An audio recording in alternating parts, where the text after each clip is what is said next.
Endemic ecstasies, miseries, uh, but I long for the time when I can return. We have a very interesting topic for today. At least I think it's very interesting. Utter hopelessness. Is it the greatest happiness?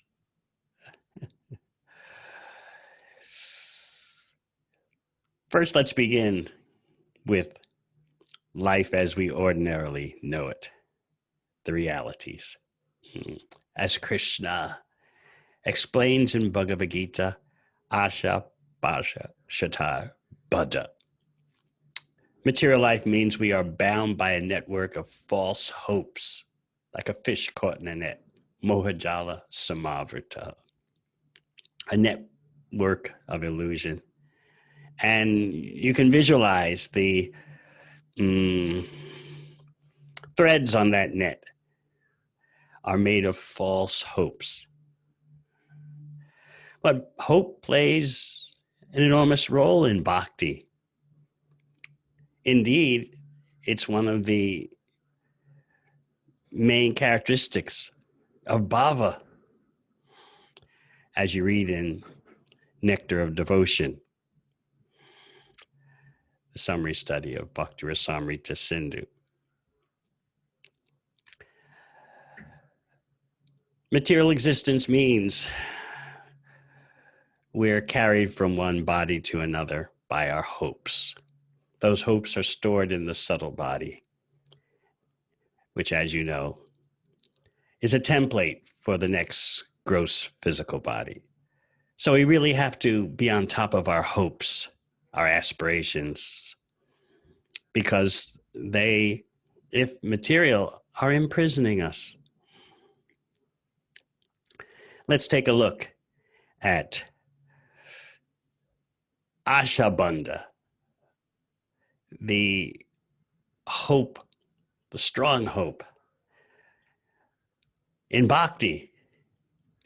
As I said, one of the characteristics of bhava or rati is the assurity that although I'm so unqualified, some other, if I stick to the process, surely Krishna will be merciful upon me.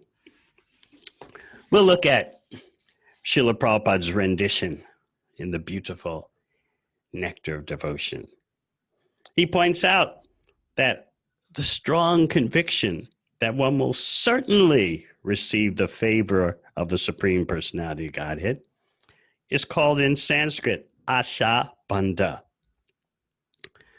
which means that we continue to think, because I'm trying my best to follow the routine principles of devotional service, I am sure that I will go back to Godhead, back to home. A verse from Shastra is presented, as always.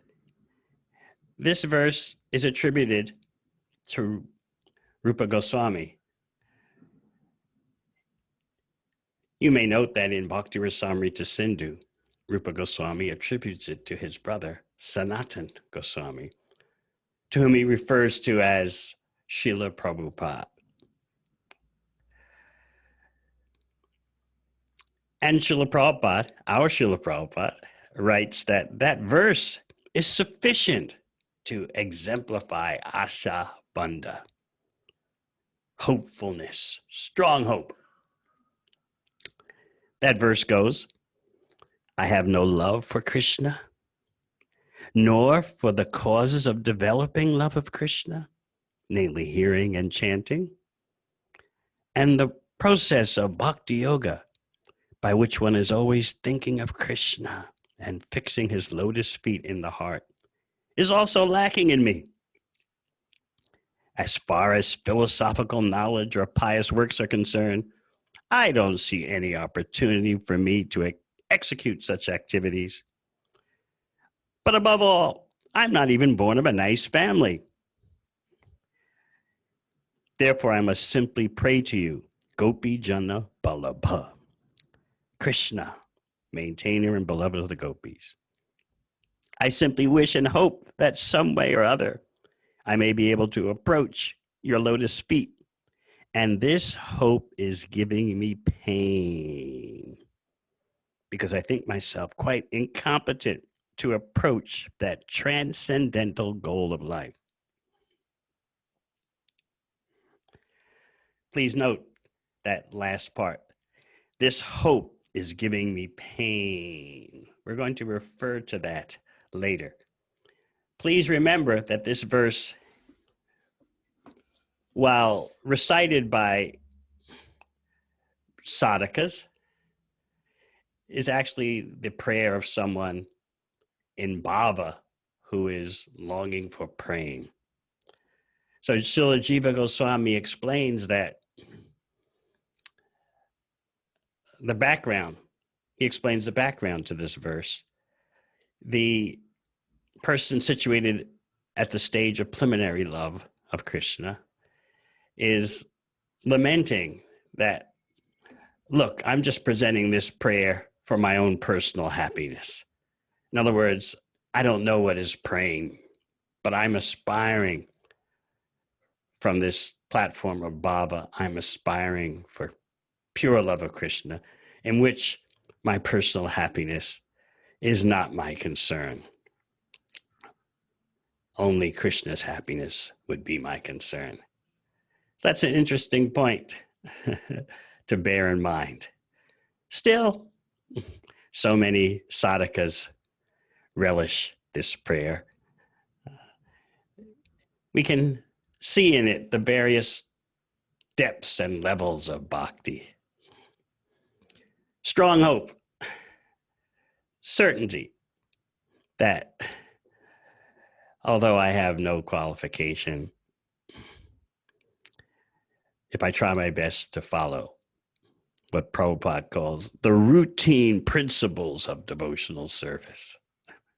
Sometimes we make such a big deal out of the routine principles. We visualize them as insurmountable. So difficult. Are they truly practical?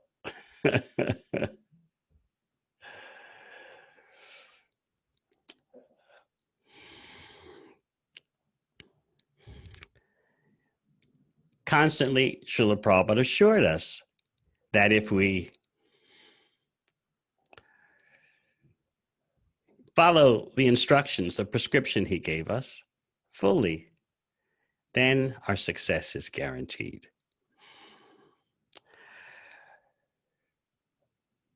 This hope is giving me pain. Let's look at two Gitas that I've discussed in New Zealand.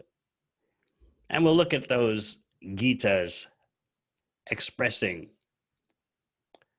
the abandonment of hope.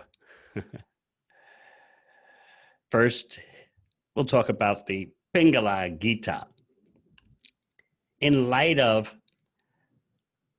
how it seems to be the opposite. Instead of hoping and hoping and hoping, she gets happiness. Pingala, the night worker, gets happiness by abandoning all hope. Of course, we'll explain later that there are different levels of this hoping and hopelessness. We'll see that especially when we get to Sri Chaitanya Mahaprabhu in the Ancha Leela of Sri Chaitanya Charitamrita. That'll be the treat for us waiting at the end, I think, of this discussion. But right now, we have a different flavor of treat. It's all about treats. It's all about sweets. It's all about candy, bhakti candy. So Pingala, a night worker, prostitute, was waiting for a client. There are various renditions of the Pingala episode given in various shastras. The Bhagavatam speaks of it in the 11th canto. Mahabharata speaks of it in the Shanti Parva. The details vary, but the details aren't extraordinarily essential. She was waiting at her door for a client or a particular client who had promised to come by that night. Some accounts say the client was a young son of a rich man. So therefore, Pingala thought, oh, this is going to be a good night for money, enjoyment, comforts. It may be hard for us to understand her motivation. Hopefully it's hard for us to understand her motivation. It was not simply the money that she was into. It was the fame, the notoriety, the excitement of the nightlife with famous people, famous clients. She felt social power. She felt social connection, like she's a real viable consumer product that everyone wants. She's got desirability. It's a little hard for us to understand again. Not just the money, but just the whole experience of being wanted, being desired by famous, wealthy people. You can just picture her feeling, I'm up there, I've got it made. And tonight, a special client will come. And I'll enjoy the high life, the nightlife. She waited and waited and waited. Where is he? Where is he? Or you could take it that she's waiting for no one in particular. She's so desired that she knows normally, whether announced or unannounced, scheduled or not scheduled, someone's going to show up at her door. She's got that kind of Maya Shakti. But no one is coming. The clock is marching onward. 9 p.m., 10 p.m., 11 p.m., no one. This is an enormous blow, not simply to her income. By all accounts, she was quite well off due to her desirability, due to her profession.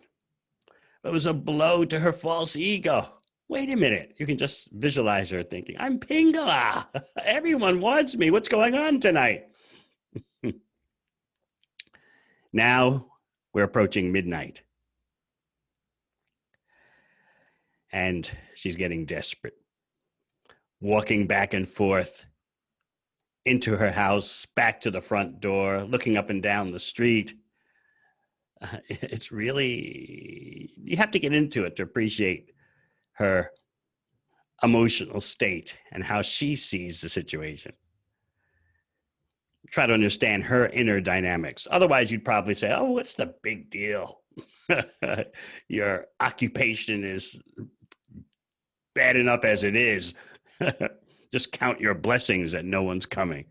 Now, she was wrapped up in her notoriety. Nightlife queen. So she was getting very downcast. So then she started thinking, I'm hoping. What's the use of all this hope? Maybe I should just give up hope. She went through several verses in Bhagavatam explaining how foolish she is. We won't go through all those verses because it's not the main point. Her lamenting, I'm just a These men are just so dumb and foolish, and here I am throwing my whole life away for them, just for sense gratification. And she would just really condemn herself. That's a side issue for the purpose of this discussion. What we do want to focus on is that somehow or other she abandoned all hope that she was going to score that night. She abandoned it. Again, you might think, well, that's no big deal. But for her, she was really wrapped up, as they say, in this whole endeavor. Perhaps we can remember times when we've been so wrapped up in some material pursuit, some material accomplishment, some material achievement. We wanted something so badly, and we knew it was going to happen, and then it didn't happen.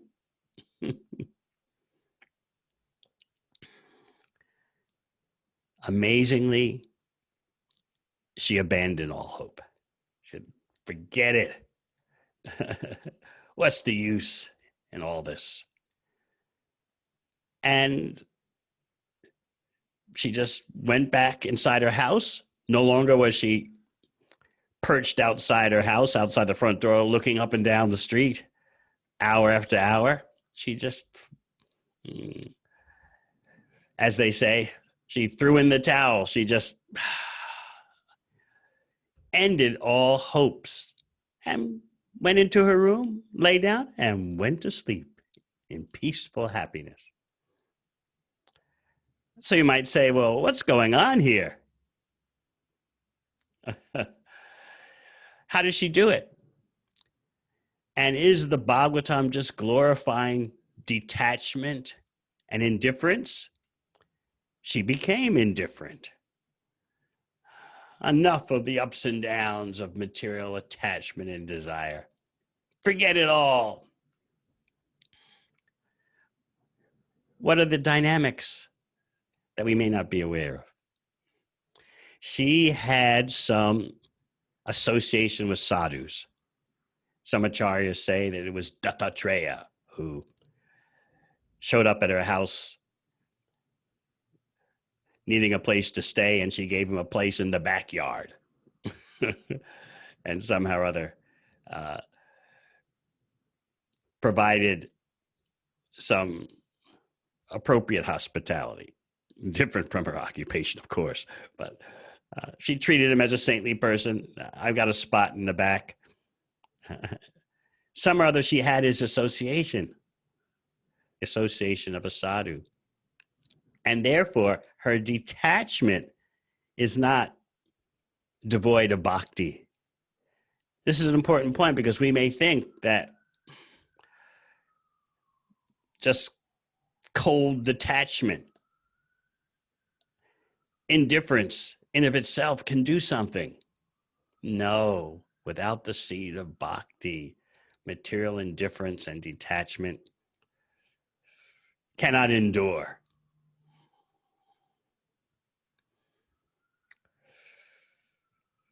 But her indifference and detachment was coupled with some seed of bhakti.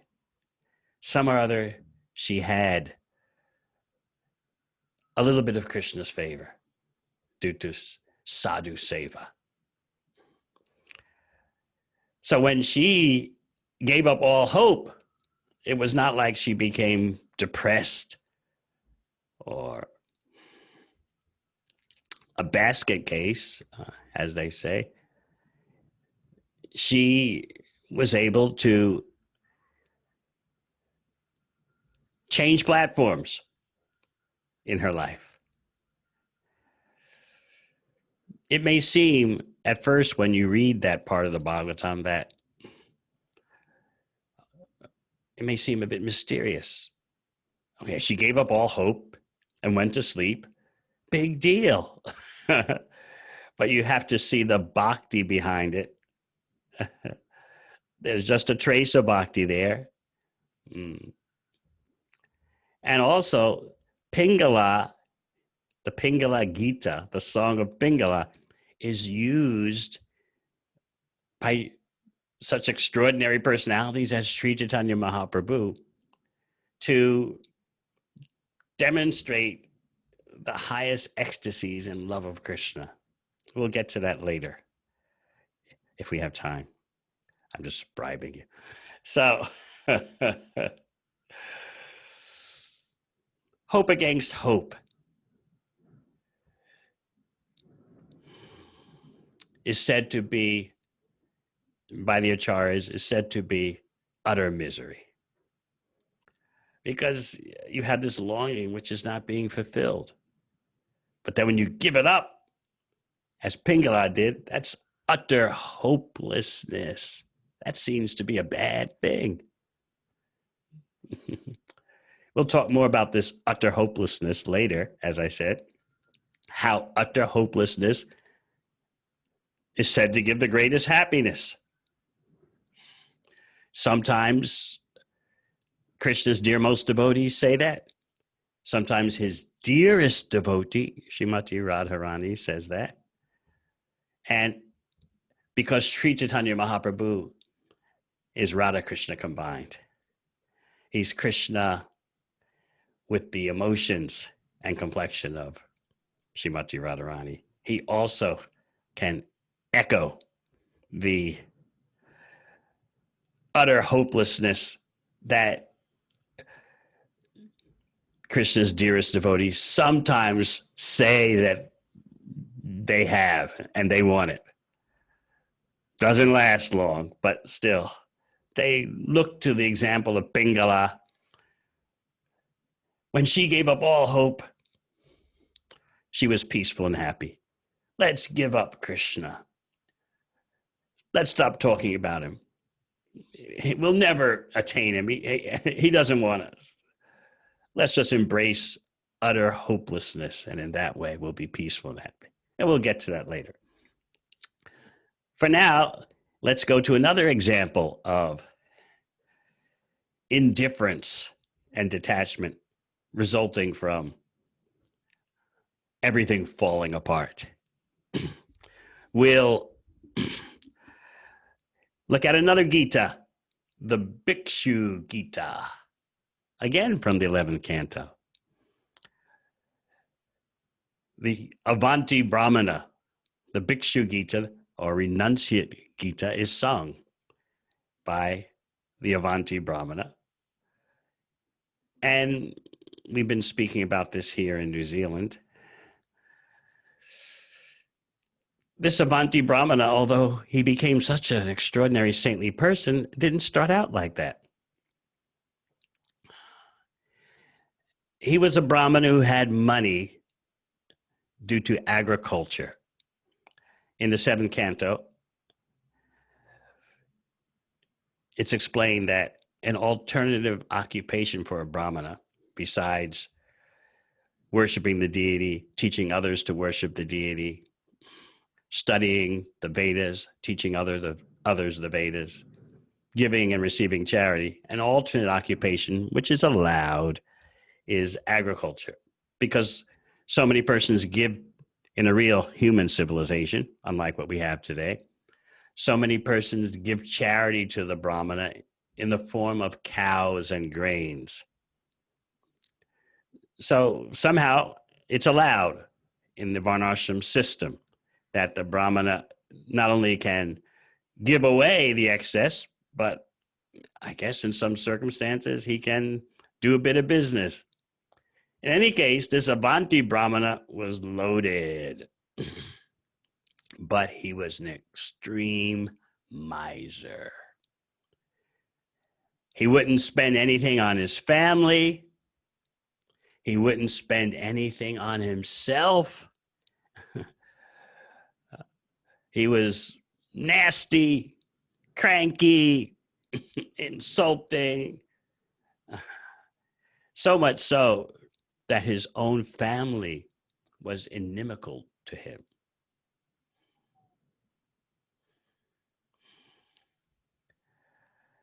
I don't know if you know anyone like that. But money can do that to persons. It can bend their character so out of shape It's hard to understand the attitude of a miser, someone who has great wealth but refuses to spend it even on himself, what to speak of family members. You have to try to understand the whole bhava, emotional state, not ecstatic love of Krishna, but just ordinary emotional state that the word bhava can refer to. You have to understand the bhava of possessiveness and control. You would say, well, how much money does someone need to be happy? Of course, conditioned souls will always say they don't have enough money. The others have too much. I don't have enough. When you read these statistics for the USA, for example, in terms of who possesses the wealth, it's astounding that 3 persons own as much wealth as the bottom 50%. That means 3 persons own as much wealth in the USA as 160 million people, half the population. So you might say, well, how many billions upon billions do you need to be happy? But it's not all about being happy just spending money. It's about the power, the influence. You become addicted to that. So this Avanti Brahmana was very wealthy, but miserable, and it seems like he was intent on making everyone else in his family miserable. So they resented him.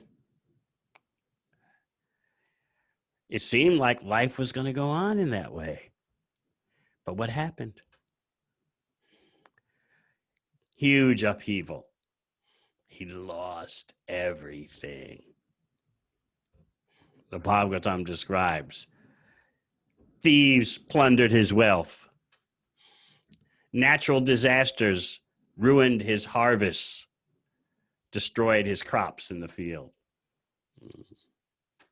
Government agents took his wealth away. He was losing it right, left, and center. His money was just leaving him. And you can just imagine how his family felt. They despised him when he was loaded. What do you think they felt when he's totally broke?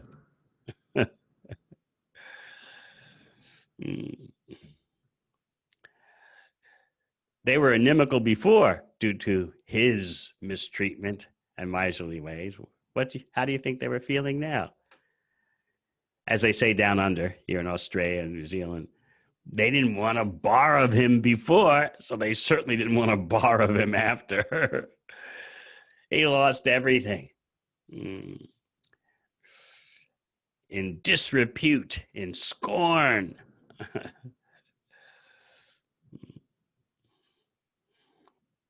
He was totally devastated in all aspects. But amazingly, he started to think, because he had some kind of devotional background. Way in the background, there was some bhakti, some devotional training. So upon his deep reflection, upon his self-condemnation, he started to perceive that actually this is a gift from the Supreme Personality of Godhead. My circumstances are a gift. Some or other, the Supreme Personality of Godhead has favored me, putting me through such an ordeal, and now I've turned to him. He's favored me. I know you may be thinking, this is a hard way to be favored by the Supreme Personality of Godhead. But you have to understand what is real wealth. The wealth he lost was not the real wealth. The real wealth is bhakti, and he knew it now. And therefore he viewed the calamitous crash of his personal wealth as a blessing. Saying, I've become peaceful now. I've lost all material hope. I've become peaceful. Utter hopelessness has made me happy. I have no more hope for material acquisition and enjoyment. What a blessing. He spoke a few verses that are very instructive about the power of money to mislead us. He said, what's the use of monetary wealth? During your lifetime, it makes a hellish life for you. And after death, after your death, it makes a hellish life. He said, I've wasted so much time, and now I'm an old man.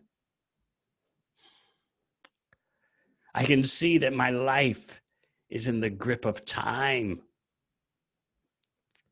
If I have anything left in my life, any more time left in my life, let me take shelter of the Supreme Personality of Godhead. And I have justification for doing that. Khatanga Maharaj, he quotes that example. You read about it in the second canto. You know the history. Khatanga Maharaj was a Kshatriya, a warrior king, who fought on behalf of the demigods against the Asuras. And the demigods wanted to reward him for his efforts. So they said, ask of us whatever you like. That means you can ask for anything but not liberation, because the Devas can't award liberation. So Khatanga Maharaj very intelligently said, I'd like to know how much longer am I going to live? And the Devas said in so many words, it's funny you asked that question, because actually you have one more moment left to live. So immediately, Khatanga Maharaj took shelter fully of the Supreme Personality of Godhead. So the Avanti Brahmana is citing that example. He has embraced utter hopelessness in terms of material aspiration. People would look down on that today. Like, where's your self-esteem? Where's your career-ism?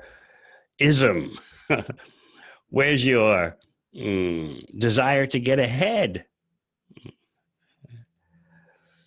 But he had his life torn apart.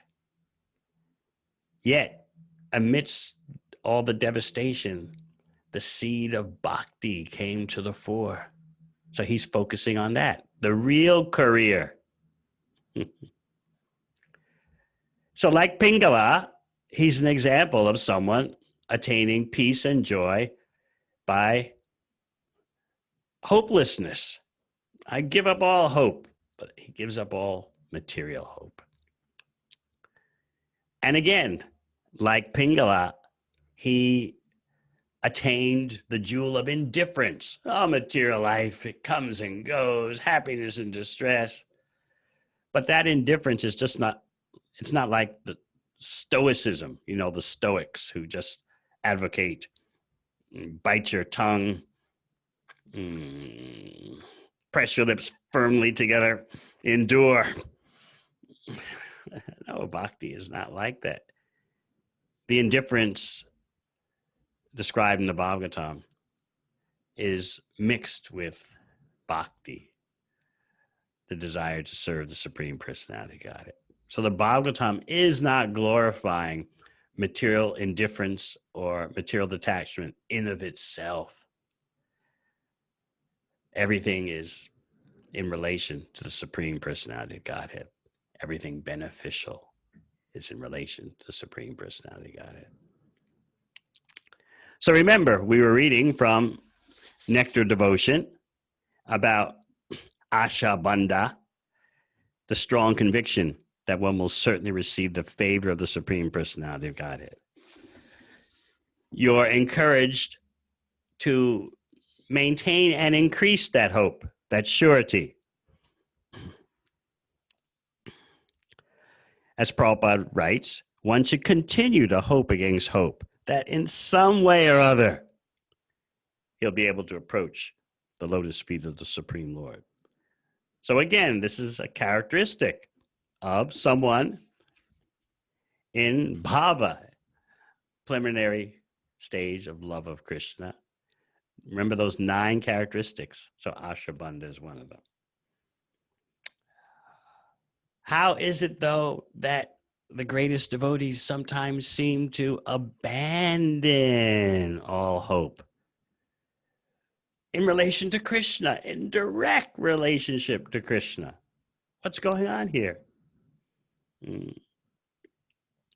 Let's go to Sri Chaitanya Charitamrita. I think we have time for that. We'll go to the Anshalila. And Sri Chaitanya Mahaprabhu, some or other, escaped from his quarters, even though all the doors were locked. And his followers searched everywhere for him and found him lying amidst the cows in such an extraordinary appearance. All the limbs of his body, due to the rarest ecstatic symptoms of love of Krishna, all the limbs of his body had withdrawn into himself, and so he's looking like, as the Shastra says, like a pumpkin. Or it's also called the situation is called the tortoise transformation, just like a tortoise withdraws the limbs into the shell. Similarly, Sri Chaitanya Mahaprabhu, in ecstatic symptoms that are never witnessed in this world, have withdrawn all his limbs. So the devotees were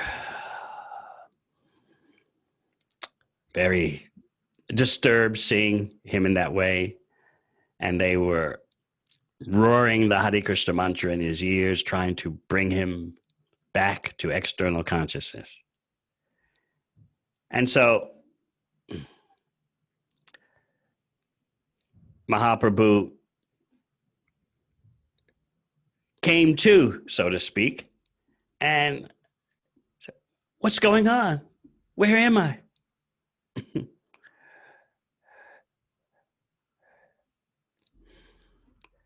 I heard the flute.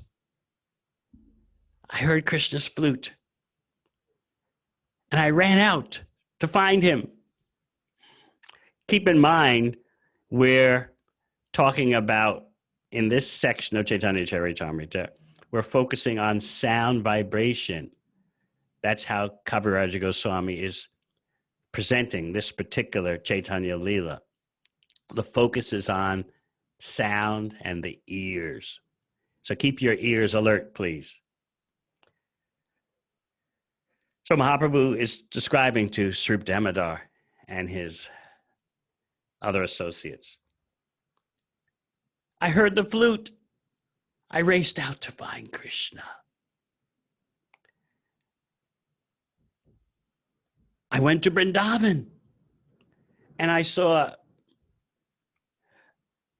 Brajendra Nandana, Krishna, the son of Nanda Maharaj, playing his flute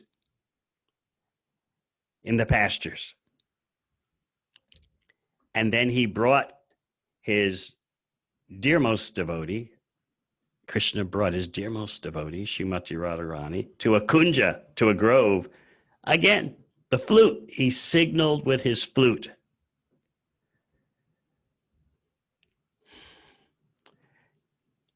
So Mahaprabhu is saying, I entered that grove just behind Krishna.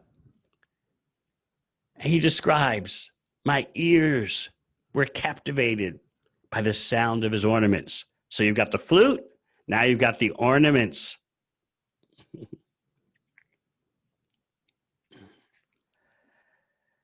What did he see upon following Krishna into the grove?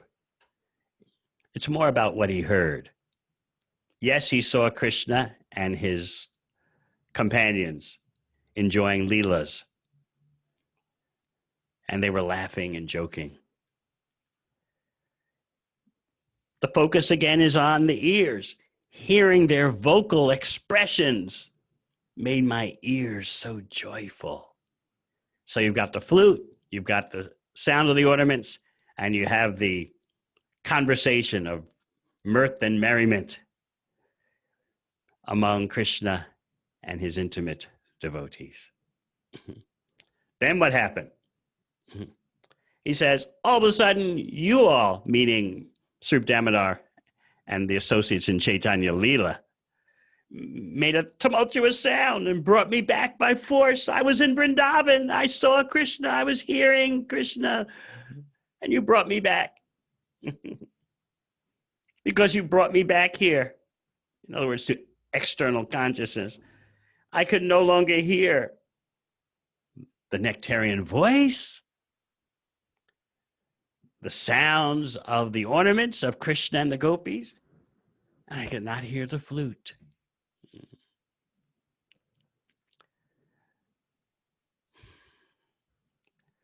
He's speaking in ecstasy. And he says to Srup Damodar, again, the ears, remember we're focusing on the ears and the sound. My ears are dying of thirst. Please say something to quench this thirst. When will we get to that stage of bhakti when we can say, my ears are dying because I haven't heard Krishna Katha, I haven't heard Kirtan, I haven't heard descriptions of Krishna, his activities. And we feel that thirst so much that we're begging someone, please say something about Krishna. Let's talk about Krishna so that this thirst I have can be quenched. That is real spiritual advancement. We're in a disease condition right now in which we're unattracted spontaneously for hearing about Krishna. But now you're seeing the perfectional stage. You can't live without hearing about Krishna. You can't live for a second without glorifying Krishna.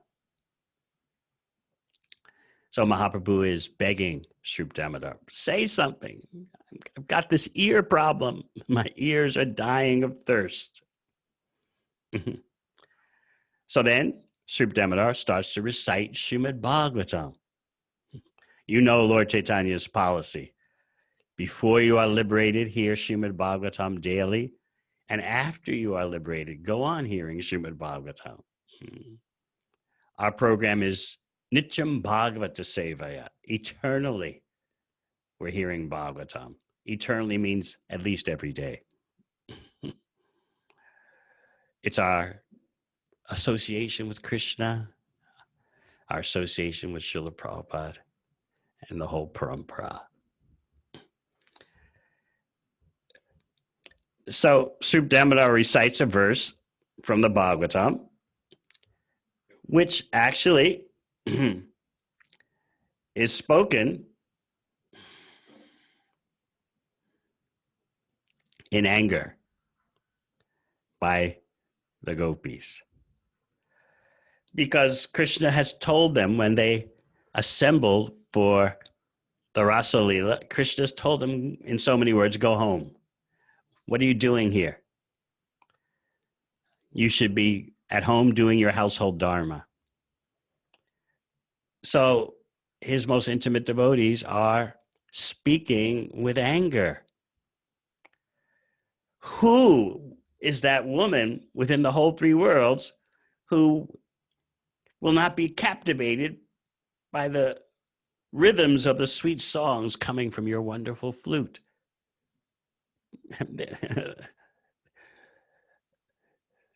We can take it from the acharyas, what their mood is. Who would not, who would be able to resist your beauty, your flute playing, makes it so that even cows, birds, animals, and trees are stunned in jubilation. So in other words, so what do you want out of us? What do you expect from us? Now you may be a bit curious. They're expressing anger, but it's obviously not material anger. The anger is following first disappointment, the acharyas explain. First, they're thinking that we're not qualified enough, therefore Krishna is sending us away. Then that's their humility, which then changes to anger because they're attached. Krishna is their beloved. So they're expressing pure anger based on pure attachment for Krishna. They want to give Krishna satisfaction. And they know that Krishna derives pleasure from them. They're willing servitors. And Krishna is saying, go away.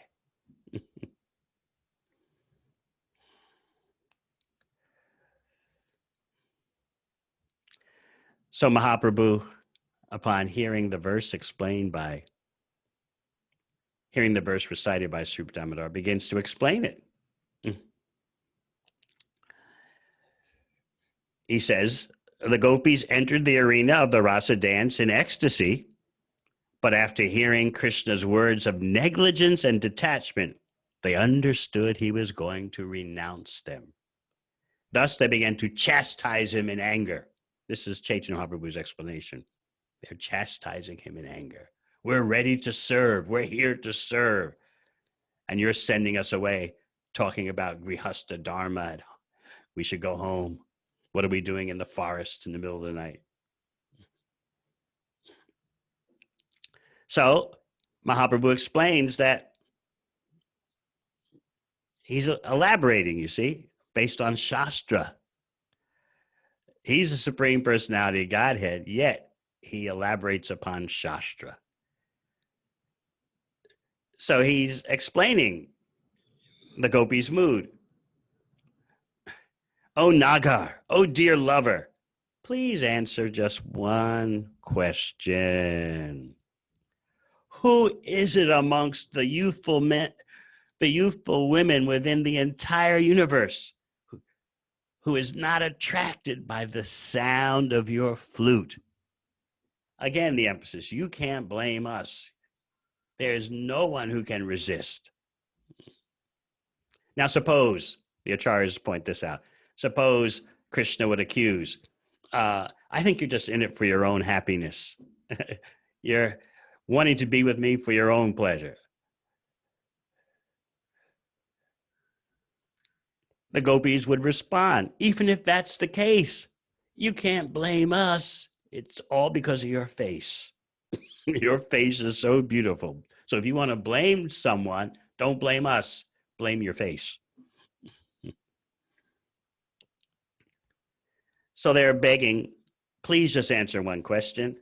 Who would not be attracted by the sound? Here we are, again, focusing on the sound of your flute. Who within the universe? And they describe what happens when Krishna plays his flute, the reactions that the young girls in Vrindavan feel. And now Lord Chaitanya, speaking in Gopi Bhava, is pointing out it's not just the flute. That's enough to devastate someone. But he says also, the nectarian buttermilk of your flute's vibration, the nectar of your sweet words, and the nectarian sound of your ornaments mix together to attract our ears, minds, and lives. In this way, you are killing us. So we've got this nectarian mixture of the flute, the sweet words, the ornaments. Later, another addition will be the voice itself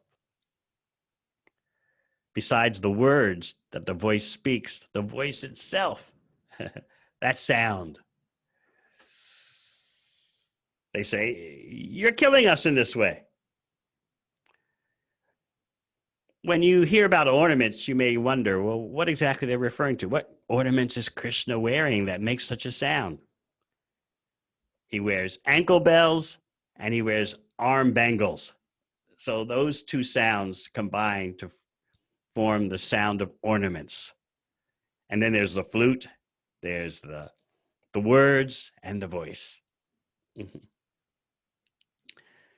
So Mahaprabhu has expressed in Gopi Bhava the words in the mood of anger. And we already explained about that anger by Krishna's dearmost associates. Now things are going to shift. The whole mood is going to shift. And note, again, that anger is not ordinary. It's a manifestation of ecstatic love. So as Mahaprabhu spoke in the mood of anger, he floated on the waves of ecstatic love. The Bhava Taranga, the waves of love of Krishna. But now things switch a bit to the ocean of anxiety.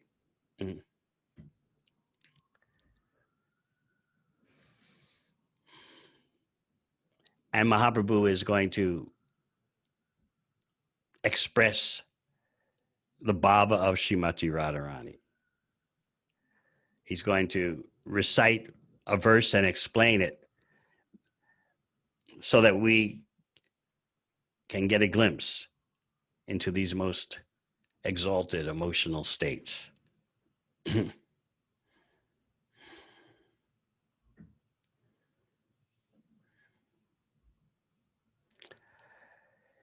He's going to emphasize those components again. The voice, Krishna's voice, is as deep as a cloud resounding in the sky. The tinkling of his ornaments is so attractive to the ears. The sound of his flute attracts even Lakshmi Devi. And his joking words carry many indications and deep meanings. All this combines, all these sounds combine to increase the lust of my ears. This is very interesting. Lust of the ears? With our mundane conceptions, we consider lust something else. But this is the most exalted level of love of Krishna. The ears are lusting to hear Krishna.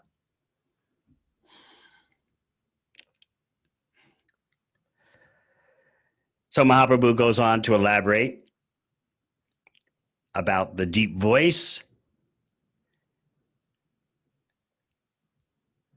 the song that voice utters. His song is so sweet that even one particle of its sound can inundate the entire world. If such a particle enters one's ear, one is immediately bereft of all other types of hearing. Oh, if we could only chant like that. If we only had japa like that.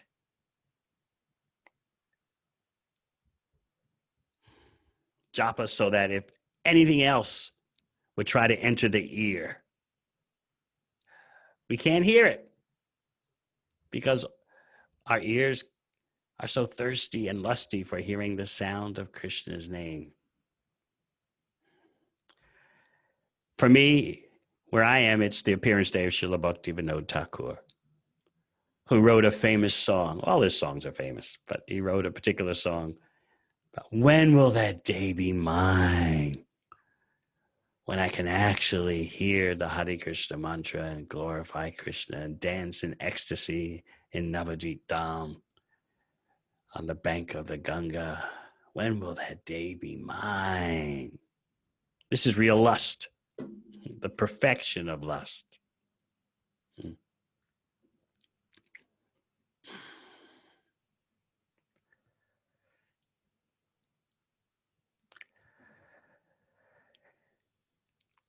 My dear friend, Mahaprabhu is saying, he's in Gopi Baba, particularly Radha Baba here, so he's appealing to the Gopi friends because Srimati Radharani always has her Gopi associates.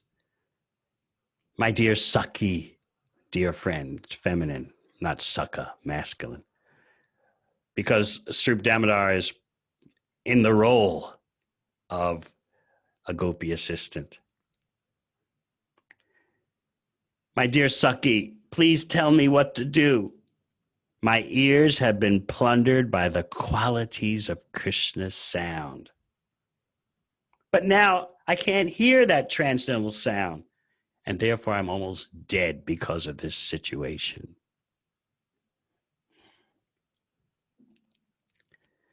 Some more elaboration on the sounds.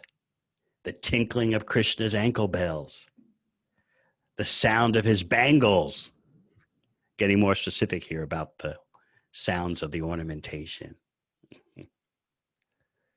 Having allowed these sounds to enter the ears even once, the person can't tolerate hearing anything else. Hearing all this makes us long for that state of pure love for Krishna.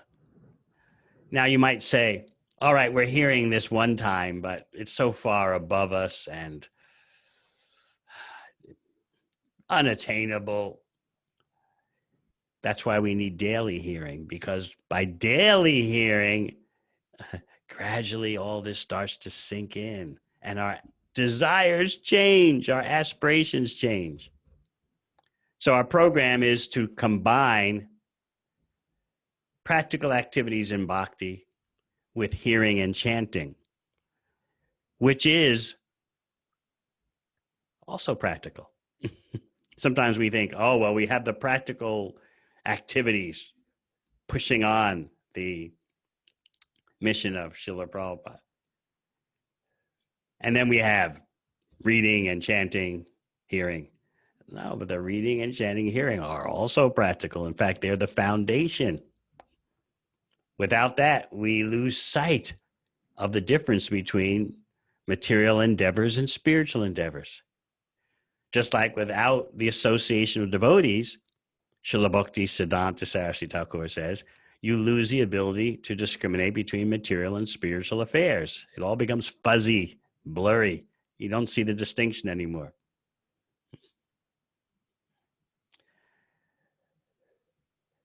So may this description given in Chaitanya Charitamrita inspire us to desire and become lusty in the right way.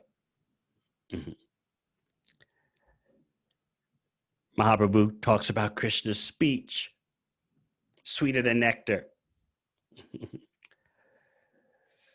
The life and soul of the ear. The transcendental vibration of his flute disturbs the hearts of women all over the world, even if they hear it only one time.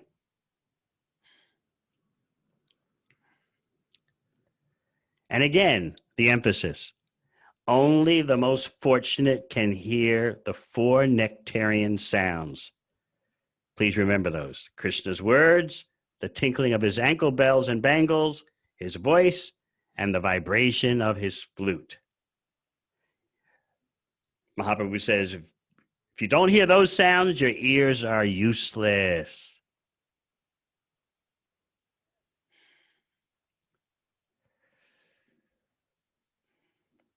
Now we get to utter hopelessness. This is Lord Chaitanya in the same ecstatic mood as Srimati Radharani, reciting a verse that appeared in the mind of Bilva Mangala Thakur. And in that verse,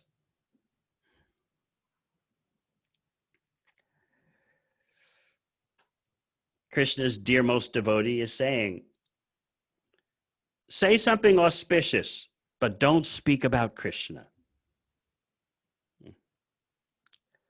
What shall I do To whom shall I speak? Let whatever I have done in hopes of meeting Krishna be finished now. Utter hopelessness.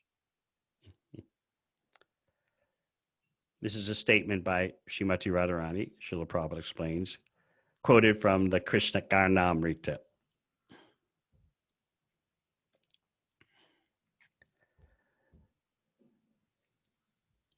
How can I find Krishna? What shall I do? Where shall I go? Where can I meet him? I can't find him, so my life is leaving me.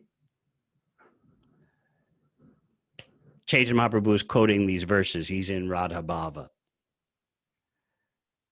Then there's a shift.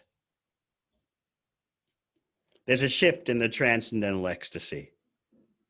Suddenly, Sri Chaitanya Mahaprabhu became calm and reflective about his state of mind.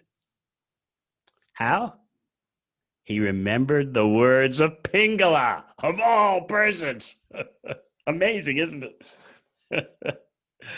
He remembered the words of Pingala. And remembering those words of Pingala aroused an ecstasy to move him to speak. So Prabhupada explains in the purport, Pingala was a prostitute who said, and here's our theme, to hope against hope produces only misery. Utter hopelessness is the greatest happiness. So Pingala, as we said, gave up her hopes for material fulfillment. The Avanti Brahmana gave up his hopes. But these hopes of Krishna's dearest devotees, especially what Chaitanya Mahaprabhu is focusing on, these are not material hopes, but he's using the example of Pingala. If I just forget Krishna, I'll be peaceful. He's unattainable. The situation is utterly hopeless. If I just relinquish any hope to be with Krishna, everything will be fine. This is the most ecstatic meaning of utter hopelessness is the greatest happiness. I'm so miserable, longing for where is Krishna? Now, if I just give all that up, I'll be happy. Just forget it.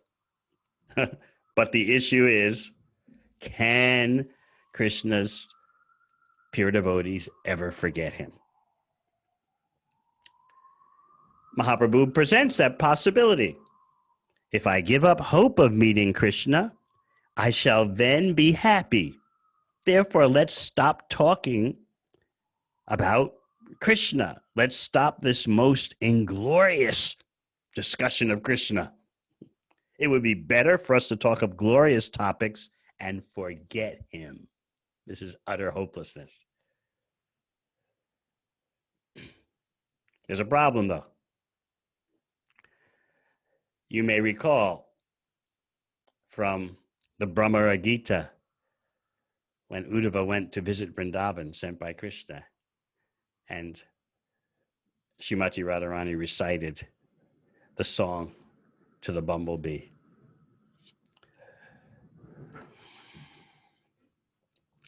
I'd like to briefly go over that, but I don't know how much time we have.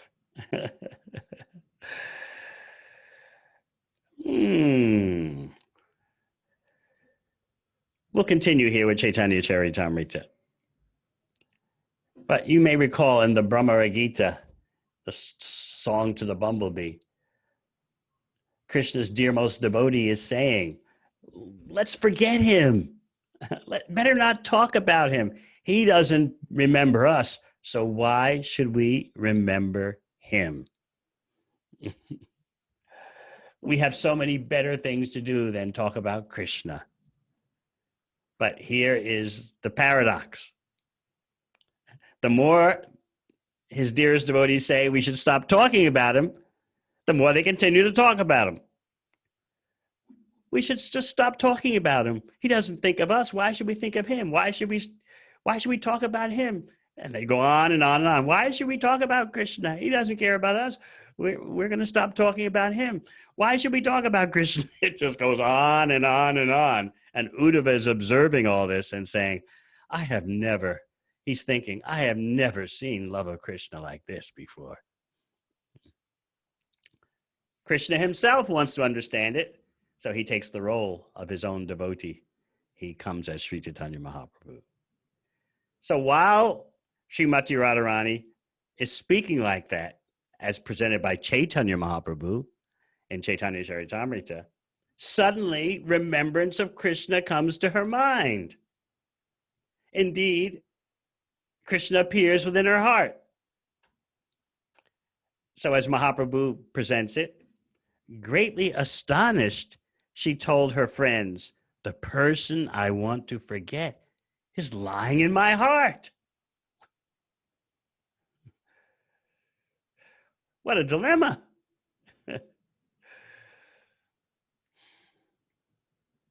Not only is that person the person I want to forget lying in my heart, but that person is Cupid. The person's got the potency of Cupid. And this understanding is frightening. Cupid is so powerful. The person I wanted to forget is lying in my heart, and that person lying in my heart is Cupid, powerful like Cupid. This is frightening. This Cupid who has conquered the whole world and entered my heart is my greatest enemy because I want to forget. He does not allow me to forget him. It's an extraordinary situation.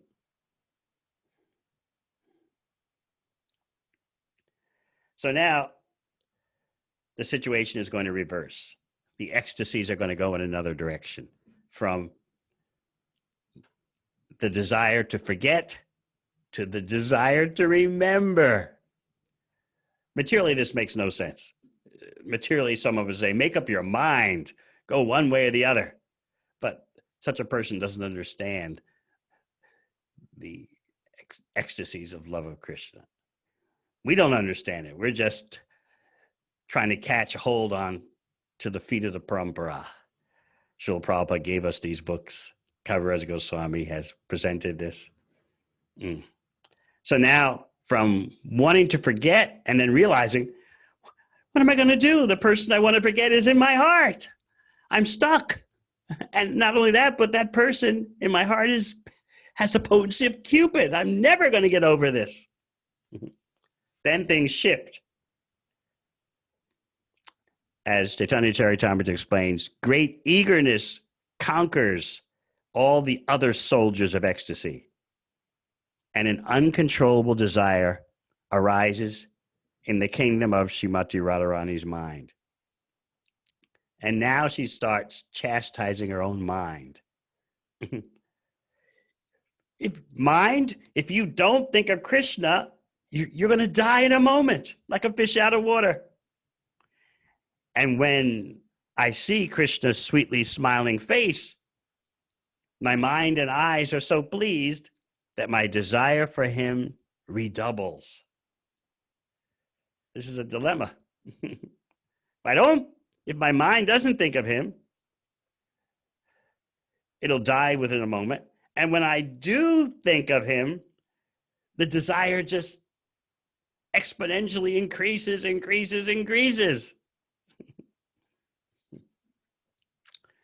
So that leads to Mahaprabhu calling out, Ha ha Krishna Pranadhana. Where is Krishna, the treasure of my life? Ha ha Padmalochana. Where is the lotus-eyed one? Ha ha Divya Sadguna Saga. Where is the divine ocean of transcendental qualities? Ha ha Shama Sundar. Where is the beautiful blackish youth dressed in yellow garments? Ha ha Pitambara Dara. Pitambara, he's wearing yellow clothes. Ha ha Rasa Vilasa Nagar.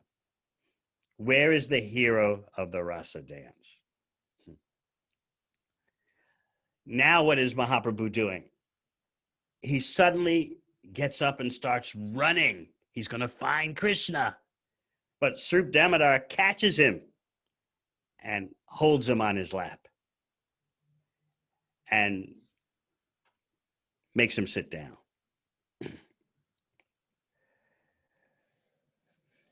So these are the ecstasies of utter hopelessness, the greatest happiness. But even though Mahaprabhu refers to that possibility, just as is there in the Brahma Gita, let's stop talking about Krishna. Let's forget him. He doesn't care about us. We'll close by a brief look at the Brahma Gita. I think I can very quickly find it. Yes. The statements as presented by Srila Prabhupada in Krishna book, the summary study of the 10th canto. We gopis of Vrindavan do not want to make any more friendships with this blackish boy, but we do not know how we shall be able to give up remembering and talking about his activities. Srimati Radharani continued, in my opinion, no one should hear about Krishna. Are you ready to follow that advice? In my opinion, no one should hear about Krishna, because as soon as a drop of the nectar of his transcendental activities is poured into the ear, one immediately rises above the duality of attraction and rejection.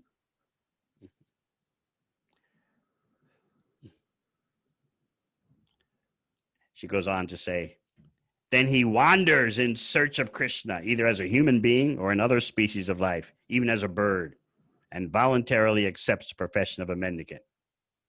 It's very difficult to actually understand Krishna. So she continues to speak to the bumblebee. Please do not talk anymore about Krishna. It's better to talk about something else. This is utter hopelessness. We are already doomed, like the black-spotted she-deer in the forest, who are enchanted by the sweet musical vibration of the hunter. Therefore, I request you. What's the request? I request you not to talk of Krishna anymore. This is utter hopelessness, the greatest happiness. They can't stop talking about Krishna, and we should never try to stop talking about Krishna. Our program is daily hearing about Krishna. Otherwise, as sadhakas, we become confused. It's just a matter of time. We dry up. As Srila Prabhupada writes elsewhere in Chaitanya Charitamrita in one purport, that just like grains in the agricultural field perish without the rains, similarly, devotees without regular hearing and chanting, they dry up and they fall into Maya and they go away. So we understand this request by Srimati Radharani. I request you not to talk of Krishna anymore. This is the ecstasy of utter hopelessness. But then again, the person whom I want to forget is lying in my heart. What am I going to do? And my mind can't exist without hearing about Krishna. Otherwise, my mind dies. Yet, when I do hear about Krishna, my desire, my lust to hear about Krishna constantly increases, escalates.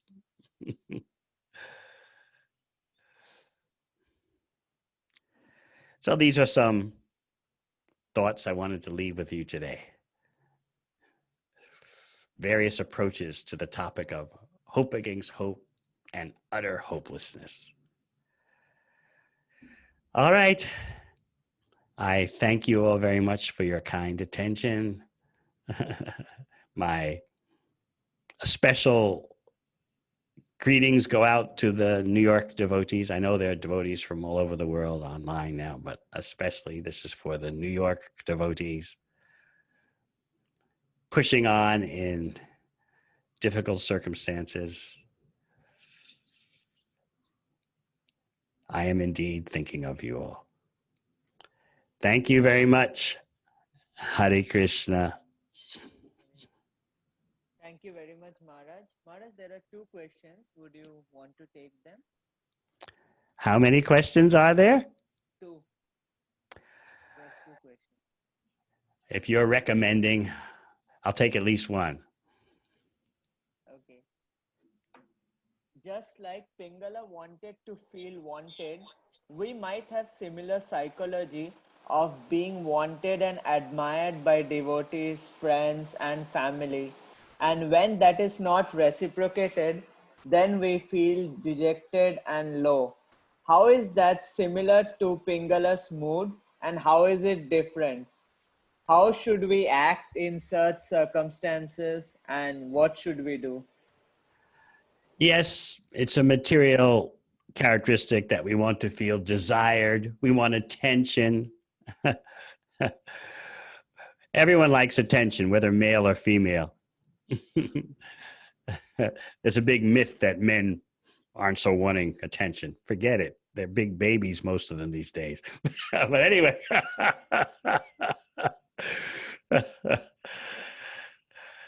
everyone wants attention. We want to be the center of the situation.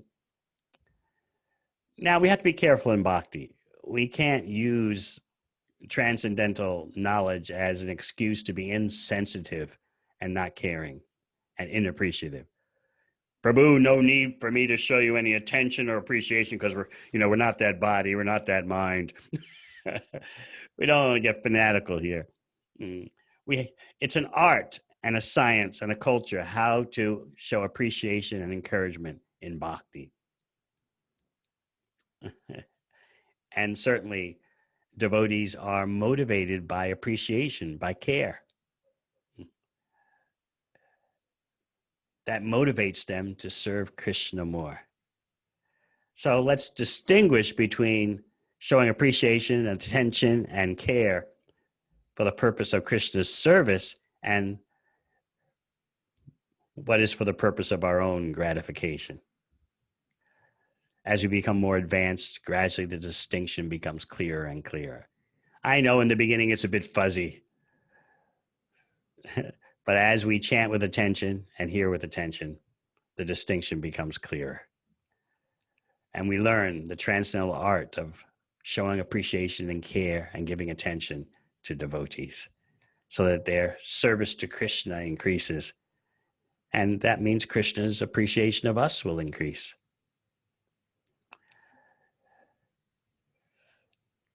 Next question.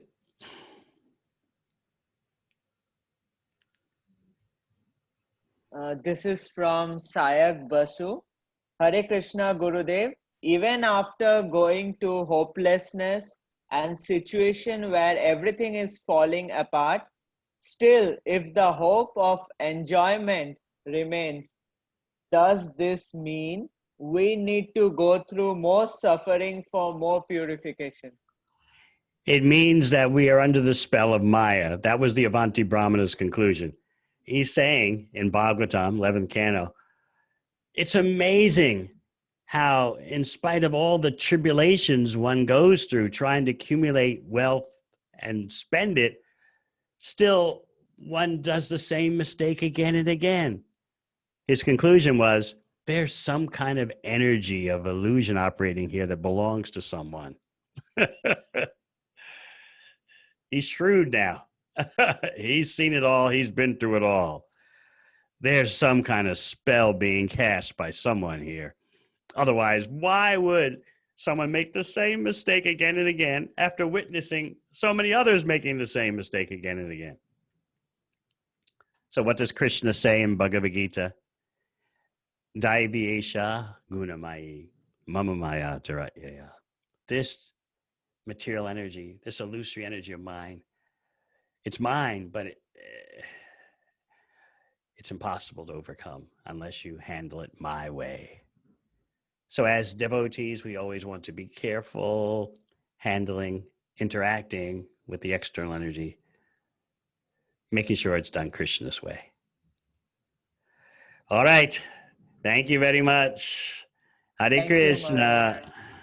Thank you, Maharaj, for your wonderful association. And as such, your Chaitanya Leela Katha is always very pleasing to the heart. Thank you all the devotees for joining in today's virtual Sunday Feast lecture at ISKCON Brooklyn. Hare Krishna. Thank you. Hare Krishna. Haribo. Hare Krishna. Hare Bol. Hare Krishna.